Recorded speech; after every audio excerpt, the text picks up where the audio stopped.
শেষমেশ প্রায় এক সপ্তাহ ওয়েট করার পর ক্রিস্টাল রেস্টুরেন্টে চলে আসলো।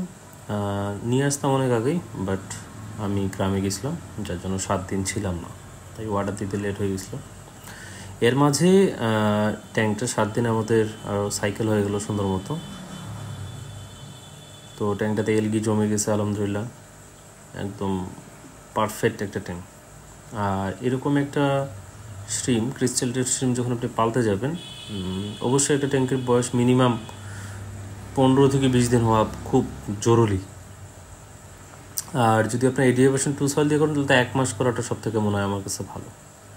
তো তারপরেও আমার পুরনো সয়েল ছিল, আমি প্রথম ভিডিওতে বলছি সব কিছু, তারপর এখানে বলতেছি পুরনো সয়েল ছিল। ট্যাঙ্কে 9 ঘন্টা লাইট দিই, এলগি অনেকটা হয়েছে। এইটা হচ্ছে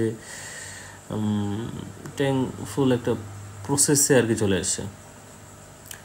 তো এই সাদা পানিটা যেটা দেখতেছেন, এটা হচ্ছে জিএস বুস্টার আমি এড করছি এখানে। জিএস বুস্টার এড করে এটার টিডিএসটা বাড়ায় নিচ্ছি। এটার বর্তমান টিডিএস হচ্ছে 48। নর্মালি আরও ওয়াটারের টিডিএস কিন্তু আপনার 20, 22, 8, 10, 15 এরকমই থাকে। তো এটা মিক্সড করার পর এটা 182 দেখাচ্ছে, বাট ওখানে ওইটা ভিডিওটা ঠিকভাবে আমি করতে পারিনি, ওটা আরও অনেক বেশি হবে। তো এটা আমি আমার ট্যাঙ্কে দিয়ে দিলাম। যখন আমি ট্যাঙ্কে দিলাম তখন ঘোলা হয়ে যাবে, এটা স্বাভাবিক। তো এটাতে হাইপার হওয়ার কিছু নাই, এটা সময় দেবেন, দেখবেন যে ট্যাঙ্ক ক্লিন এমনিতেই হয়ে গেছে।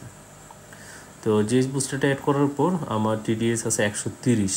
আর কী পরিমাণ এলগি জমছে আপনারা বুঝতেই পারতেছেন। লাইট প্রথমে আমি নিউ হিলি ইউজ করছি, আর এখন হচ্ছে উইকে কোয়ারটা আছে, এটা আমি কিছুদিন একটু দেখব, তারপরে যদি মনে হয় যে না লাইট আপডেট করতে হবে তো নিয়ে হইলেতে আবার যাব। আর এই স্ট্রিমটা পালার জন্য অবশ্যই টেম্পারেচার আপনাকে 24 থেকে 26 এটা মেনটেন করতে হবে। কোরিয়ারে আসার কারণে কিছুটা কালার ডিসকালার হয়ে গেছে। তো এটা ঠিক নিয়ন ট্রেডটা যারা পালছে তারা জানে যে একদম সাদা ফ্যাকাশে হয়ে যায় ওরকম, পরে কালার চলে আসে। যে বুস্টারটা অনেকে নাকি ইউজ করে না, বাট আমি যতটুকু জানি ইউজ করাটা অনেক ভালো। তাই এটা আমি জাস্ট 10 ml এর মতো নিছি আর কি, ইউজ করে দেখার জন্য যে কীরকম হয়। আর স্ট্রিমগুলোর সাইজ 2 ভাগের 1 ভাগ আর কি, মানে একটা স্ট্রিম অ্যাডাল্ট সাইজটাকে আপনি 2 ভাগ করার পর যেরকম সাইজ হবে ওরকম।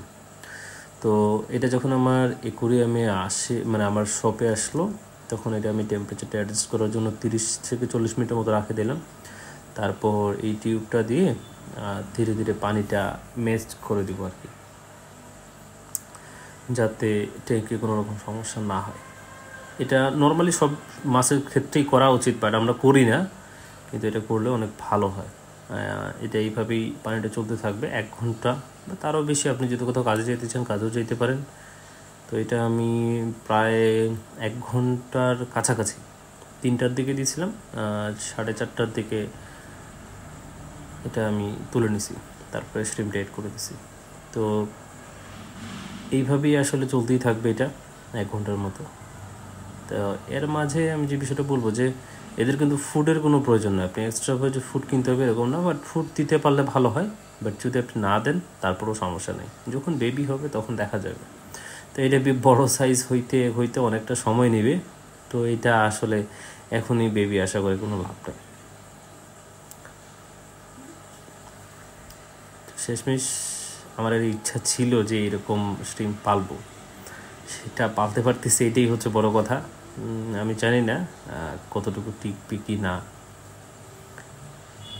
বাট চিন্তা আছে, যেহেতু সব প্লান্টস টিকাইতে পারছি, এই স্ট্রিমটাকেও টিকাইতে পারবো। এখানে 10 পেয়ার আমি স্ট্রিম নিয়েছিলাম আর কি, আর সাইজ খুবই ছোট, বললাম তো একদম অনেক ছোট, 2 ভাগের 1 ভাগ এটা। আর এলগি প্রচুর আছে, তো খাওয়া দাওয়ার কোনো টেনশন নেই, বাট আমি ফুড নিয়ে রাখছি। এটা 1 ঘন্টা পরের ভিডিও, কালার অলরেডি চলে আসে, বাট আমি জানি না যে গুগলে যেরকম দেখায় যে ওরকম আদৌ কালার আসবে কিনা। এটা যতদিন না বড় হচ্ছে ততদিন আসলে বলতেও পারতেছি না। যদি দেখি কালার খুব একটা ভালো আসতেছে না, তাহলে হয়তো বা আমি স্ট্রিমটা রাখবো না, কারণ আমি যেরকম কালার দেখে নিছি, যদি এরকম কালার না পাই তো এটা পালার কোনো আগ্রহ থাকবে না আমার।